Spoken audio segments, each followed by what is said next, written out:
Assalamualaikum warahmatullahi wabarakatuh. Berjumpa lagi dengan Pak Okta di sini dalam pembelajaran penjas dalam jaringan. Oke, apa kabarnya kalian di rumah? Semoga sehat selalu dalam lindungan Tuhan Yang Maha Kuasa. Oke, hari ini kita akan membahas materi selanjutnya, yaitu aktivitas kebugaran jasmani. Tujuan pembelajaran: A. Memiliki keterampilan latihan untuk meningkatkan kebugaran jasmani. B. Memiliki pengetahuan tentang latihan untuk meningkatkan kebugaran jasmani. Memahami bentuk-bentuk latihan yang digunakan, mengenal konsep ruang dan waktu. C. Latihan kebugaran jasmani yang sesuai dan dapat memberi pengalaman belajar, kesempatan untuk menggunakan dan beradaptasi dengan keterampilan motorik, menggunakannya pada situasi permainan yang berubah-ubah. D. Memiliki sikap seperti disiplin, keberanian, sungguh-sungguh, dan kerjasama dapat memahami budaya orang lain.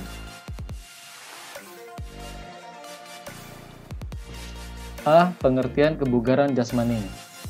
Kebugaran jasmani adalah kesanggupan dan kemampuan tubuh melakukan penyesuaian terhadap pembebanan fisik yang diberikan kepadanya atau dari kerja yang dilakukan sehari-hari, tanpa menimbulkan kelelahan berlebihan yang berarti dan mampu melaksanakan aktivitas berikutnya.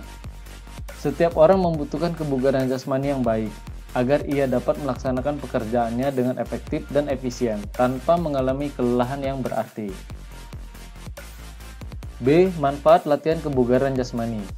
Antara lain: 1. Menurunkan berat badan dan mencegah obesitas. 2. Mencegah penyakit jantung. 3. Mencegah dan mengatur penyakit diabetes. 4. Meningkatkan kualitas hormon. 5. Menurunkan tekanan darah tinggi. 6. Melancarkan sirkulasi oksigen di dalam otak. 7. Mengurangi lemak jahat dan menaikkan lemak baik. Unsur-unsur kebugaran jasmani antara lain: 1. Kekuatan atau strength.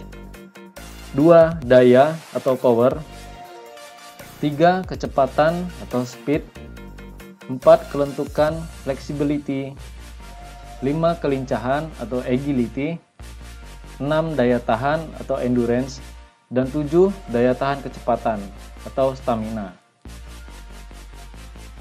Kebugaran tubuh seseorang dikelompokkan menjadi 3 macam, yaitu: kebugaran statis adalah keadaan seseorang yang bebas dari penyakit dan cacat. Kemudian kebugaran dinamis adalah kemampuan seseorang bekerja secara efisien yang tidak memerlukan keterampilan khusus, seperti berlari, melompat, dan berjalan. Lalu kebugaran motoris adalah kemampuan seseorang bekerja secara efisien yang memerlukan keterampilan khusus, seperti sikap berguling, salto, dan lompat harimau. Ciri-ciri seseorang memiliki kebugaran jasmani yang baik, yaitu: 1. Memiliki ketahanan kerja yang tinggi dan pekerja keras. 2. Memiliki kemampuan kerja yang tinggi. 3. Memiliki rasa percaya diri yang tinggi. 4. Optimis dan pantang menyerah. 5. Selalu bersemangat atau tidak mudah lelah. 6. Lebih progresif dibandingkan orang lain. C. Bentuk-bentuk latihan kebugaran jasmani. 1. Aktivitas latihan kekuatan atau strength. Kekuatan adalah ketegangan yang terjadi atau kemampuan otot untuk suatu ketahanan akibat suatu beban. Beban tersebut dapat dari bobot badan sendiri atau dari luar, external resistency. Bentuk-bentuk latihan kekuatan secara sederhana antara lain sebagai berikut. A. Aktivitas latihan kekuatan otot perut atau yang biasa kita sebut sit up. Nah, di sini cara melakukannya seperti kita lihat di gambar. Yang pertama, baringkan badan, lalu dibantu dengan teman. Kemudian kita mengangkat badan kita. B. Aktivitas latihan kekuatan otot kedua lengan atau yang kita sebut dengan push up. Baik, cara melakukannya: badan tengkurap dengan ditahan oleh kedua tangan kita. Dorong badan kita ke atas sampai kedua tangan kita lurus. Lakukan latihan ini 8-10 kali. C. Aktivitas latihan kekuatan otot punggung atau yang kita sebut dengan back up. Cara melakukannya, melentangkan badan dan tangan di belakang kepala, lalu mengangkat kepala ke arah belakang dan dibantu oleh teman kita. D. Aktivitas latihan kekuatan otot lengan.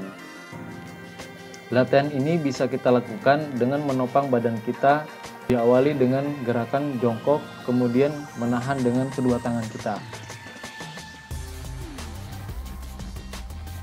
E. Aktivitas latihan kekuatan otot tungkai atau latihannya naik turun bangku. 2. Aktivitas latihan daya tahan otot atau endurance. Daya tahan adalah kemampuan seseorang untuk bekerja dalam waktu yang relatif lama dan dengan tempo yang sedang sampai cepat, tanpa mengalami rasa sakit dan kelelahan yang berat. Daya tahan otot adalah kemampuan otot-otot untuk melakukan tugas gerak yang membebani otot dalam waktu yang cukup lama. Latihan daya tahan ditunjukkan pada kemampuan otot untuk melakukan suatu kerja secara terus-menerus dalam waktu yang relatif lama dengan beban tertentu.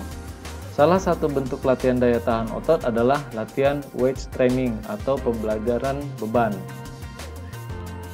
Bentuk-bentuk latihan daya tahan otot secara sederhana antara lain sebagai berikut.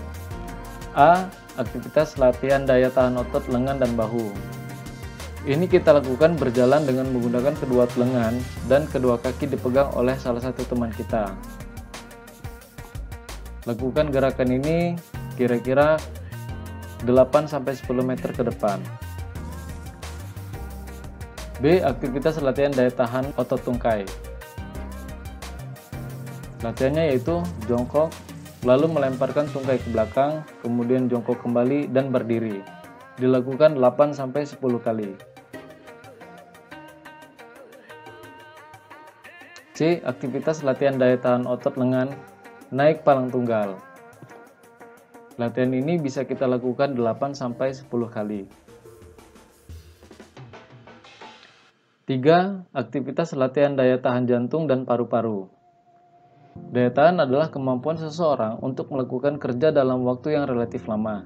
Latihan yang dapat meningkatkan dan mengembangkan daya tahan jantung dan paru-paru antara lain lari jarak jauh, renang jarak jauh, cross country atau lari lintas alam, fartlek, interval training, atau bentuk pembelajaran apapun yang memaksa tubuh untuk bekerja dalam waktu yang lama, perkiraan lebih dari 6 menit. Dalam bagian ini akan dijelaskan mengenai interval training. Interval training adalah suatu sistem latihan yang diselingi oleh interval-interval yang berupa masa-masa istirahat. Bentuk latihan dalam interval training dapat berupa lari atau interval running atau renang, interval swimming. 4. Aktivitas latihan kelenturan atau flexibility. Kelenturan atau flexibility adalah luas gerak persendian atau kemampuan seseorang untuk menggerakkan anggota badan pada luas gerak tertentu pada suatu persendian. Kelenturan dapat ditingkatkan dengan bentuk latihan mengayun, memutar, dan memantul-mantulkan atau menggerak-gerakkan anggota tubuh. Latihan kelentukan atau fleksibilitas bertujuan agar otot-otot pada sendi tidak kaku dan dapat bergerak dengan leluasa, tanpa ada gangguan yang berarti. Bentuk gerakan pada latihan kelentukan tentunya harus disesuaikan dengan sifat dan bentuk dari gerakan persendian tersebut. Nah, bentuk-bentuk latihan kelenturan adalah sebagai berikut. Bentuk latihan peregangan dinamis. Pertama, latihan kelenturan otot lengan dan bahu, latihan kelenturan otot leher, latihan kelenturan otot pinggang, latihan kelenturan otot tungkai. Bentuk latihan peregangan statis yaitu latihan kelenturan otot fleksi siku, latihan kelenturan otot bahu, latihan kelenturan otot leher, pembelajaran kelenturan otot pinggang, latihan kelenturan tongkai dan punggung, latihan kelenturan. Baik, di sini ada soal pendalaman yang bisa kalian kerjakan. Jawablah pertanyaan-pertanyaan di bawah ini. 1. Sebutkan 3 macam kebugaran jasmani. 2. Sebutkan komponen kebugaran jasmani yang berkaitan dengan kesehatan. 3. Sebutkan cara melakukan pull up. 4. Apa yang dimaksud dengan daya tahan. 5. Sebutkan ciri-ciri orang yang memiliki tingkat kebugaran jasmani yang baik. Untuk menjawab pertanyaan ini, kalian bisa menyimak kembali video ini. Oke, cukup untuk pembelajaran kali ini. Semoga bermanfaat dan tetap semangat dalam melakukan aktivitas kalian. Sampai berjumpa di video pembelajaran berikutnya. Perbanyak aktivitas gerak olahraga. Terima kasih. Salam olahraga. Jaya. Assalamualaikum warahmatullahi wabarakatuh.